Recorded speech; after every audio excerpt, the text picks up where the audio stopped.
Hello friends, and welcome back to my channel. I'm Cassidy Carson, and this is the life of a writer. Well, it is January 12th, 2026, and I do still have Christmas up, but the reason for that is basically the discussion of today's topic, I guess you would say. The fact that I have been doing the first draft of the second book of my Restless Spirits series.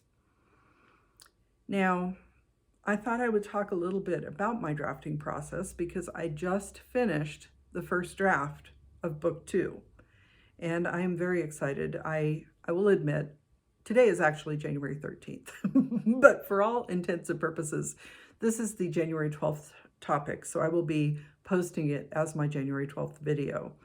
If you follow me on YouTube, you'll know that I did post a short saying that I had finished my draft of Restless Spirits book 2, and I was so exhausted and euphoric at the time that I just didn't have it in me to do a full video on the topic for January 12th. So we're going back in time a little bit.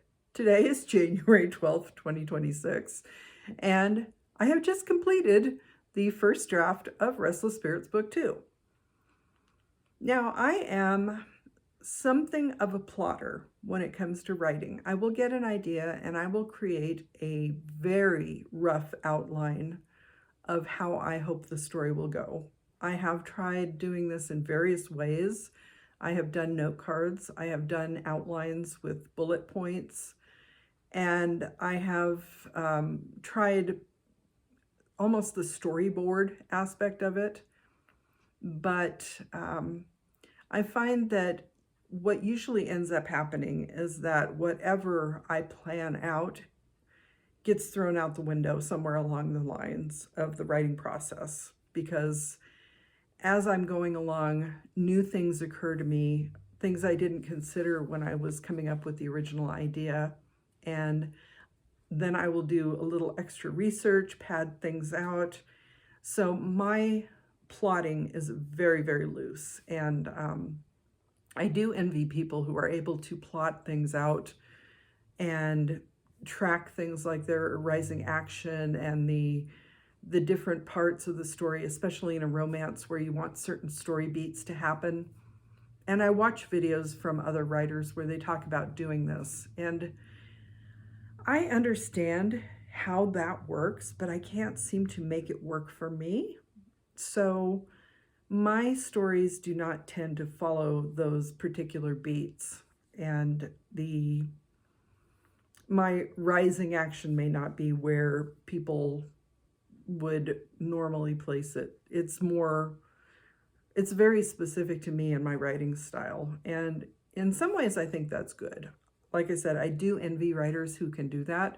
I think it would make the process much easier to be able to sit down and say, okay, I'm in this part of the story, these are the characters involved, this is what's going to happen. I need to, this is what happened in the last scene, and this scene needs to tie into the scene that's coming up, and I need to there has to be a shift between these scenes, and that just doesn't work for me. I sit down and my mind kind of goes blank, and I just start writing down what the characters are doing. And readers may not like this, but this is how I work. And if I try to work any other way, I get stressed to the point where I have what you might call writer's block.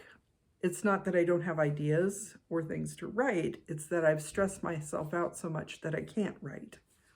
So my drafting process starts out somewhat rigid and then loosens up throughout the course of my drafting. And this also happened with Restless Spirits book 2, as it inevitably does with every book I write. At some point I may do an experiment where I come up with an idea, I sit down and I try to block it out and just go with it. And if I do, I will document that. It won't happen this year because I have a lot of things planned and I want to get them done. But someday I may give that a try where I just, okay, this is what I'm going to do, and I'm going to write these particular scenes in this particular order. But that today is not that day, and yesterday was not that day, and all of the books I've written up to this point, none of them have been that way. So I wish I had good advice for writers who are looking for ways to make the process easier. My one big piece of advice is, as I said, don't stress yourself out, because if you're drafting a story and you are trying to use all of the elements that I've just mentioned and you're finding that it's not working for you, just keep writing. Don't try to stick too strongly to things that are not working for you. And if you are a plotter and you're having this problem, write a scene that may not end up in your book, but just write it, just to keep writing. And it may help you work out whatever is blocking you from continuing with the story. So my biggest piece of advice is don't stress yourself out. Don't be so rigid that you cannot get the words down on paper. And that works for me, because now I have first drafts of books 2 and 3 of my series ready to go. Well, ready for the next stage in their evolution. But the drafting process, the first draft stage of these 2 books is done. So my next step for the second round is I'm going back tomorrow to book 2, and I'm going to do a read through, because as I said, things occur to me throughout the process of writing and they may not make sense.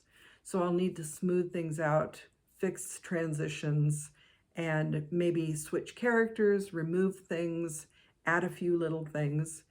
And then I already have beta readers lined up for hopefully next week for this. So the second revision draft, whatever you want to call it, it will be a lot quicker process because the bones are there.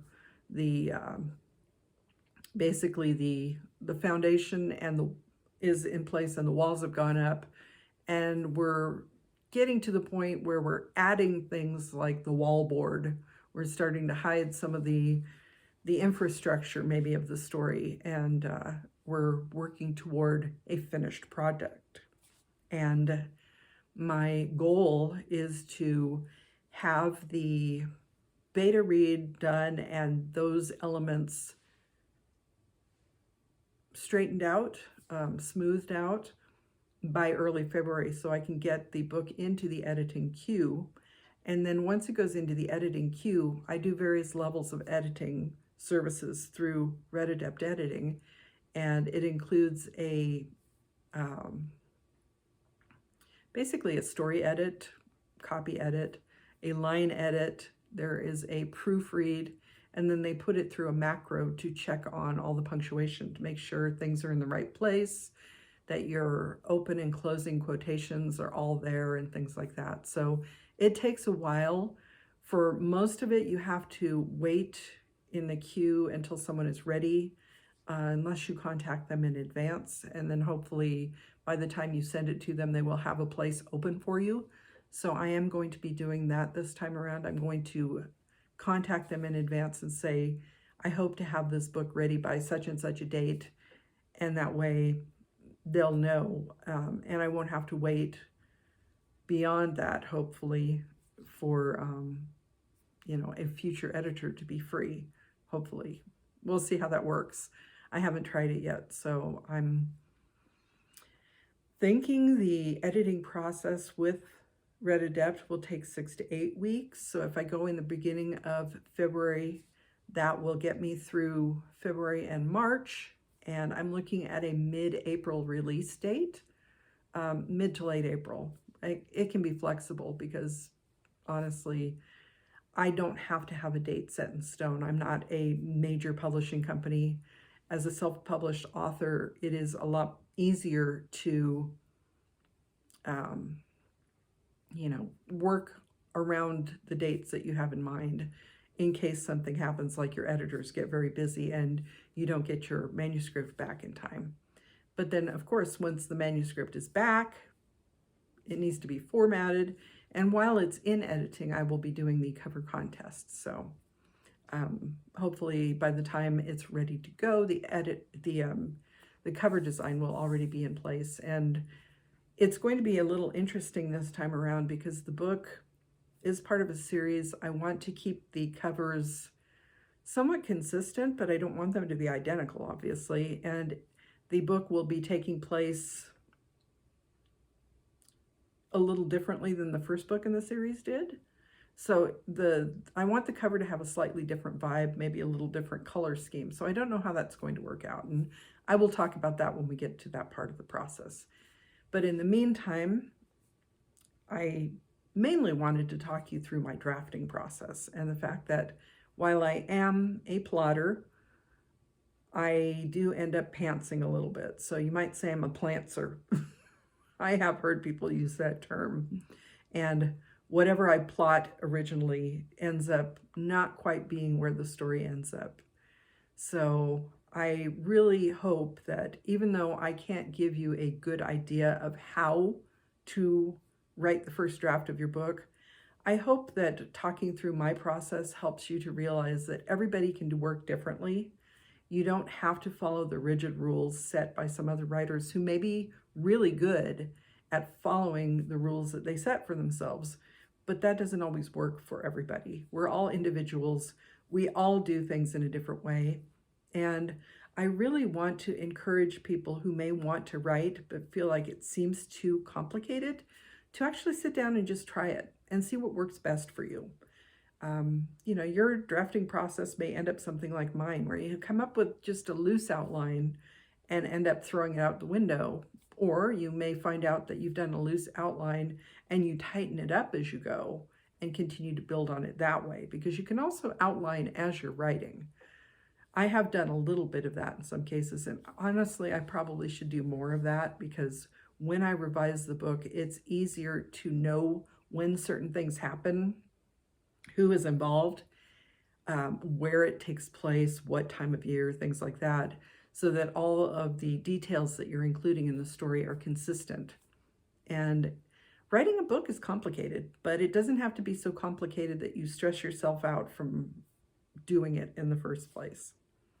I know this was a little bit of a ramble, as my videos normally are, but I hope it does make sense that really the goal is to get words down, to get your story out there. Whatever you create with your first draft is not the book you're going to release to the world. You have a lot of time and a lot of help, hopefully, getting your work shaped into something that readers will enjoy. And once you've done the original draft and you have other eyes on your book, it's really good to find out where you may be missing something, where something may have made perfect sense to you when you were writing it, but the person who is reading your book has no clue what you're talking about. So going through the first draft, getting that down on paper, is really the important first step to finding out where your story will end up. Because even if someone is a rigid outliner and they stick to the story beats and they know exactly where everything is going to happen, it still might not make sense to someone else. So there are also people, I will say, who work in critique groups, and they may work maybe a chapter at a time. Share that with people in their critique group, get feedback, and continue the process that way so that you can actually mold the book as you're going along. And that does have some appeal, but I think the process would be too slow for me. I like to get the first draft out, and I will admit, book 2 has taken me longer than I'd hoped it would take. I went through another phase where I didn't feel like I could get any writing done. But I do feel like since the new year, I have found a rhythm. I'm hoping to continue this rhythm in my writing, because as I'm working through the editing process for book 2, I need to go back and reread book 3, that first draft, to revise it, because my partner, JT, my husband and writing partner and business partner, he's already read it and given me some very valuable feedback And I want to incorporate that. And also I will need to incorporate any changes that came about when I wrote books 1 and 2, because book 3 was intended to be either a standalone or a first book. And in my next episode, I'm going to talk about inspiration.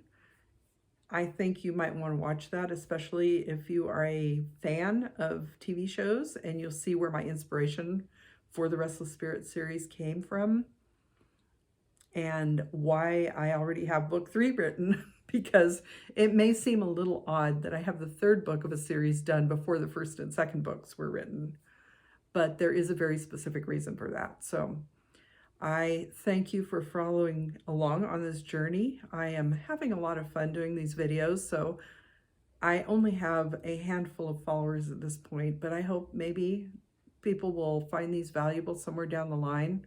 They're not going to go away, and I'm going to continue to do this, and hopefully as time goes on, I will ramble less and make more sense when I'm talking about my processes. Because really what I'm hoping to do is to at least encourage people who may be interested in writing, or just if anybody ever becomes a fan of my books, you can come back and see what I went through to get them out into the world. That's my hope anyway. And who knows, maybe someday my grandkids will get bored and watch this and see what Grandma was up to. It can be just a historic document for the future. So thank you for joining me today. I hope you got at least some inspiration, maybe insight through my discussion of my drafting process. The fact that I have finished now the first draft of books 2 and 3 of my series, and I will talk in more detail about the process moving forward as things happen, because I do continue to plan to continue. See, this is what happens when I'm writing too. My hands get ahead of my brain, a little bit like how my mouth gets ahead of my brain, and I have to go back and slow down and wind it back and smooth it out. So you're seeing in real time what happens when I write. Thank you for joining me. I hope you're having a wonderful day and week, and I will see you in the next video. I'm Cassidy Carson, and this is The Life of a Writer.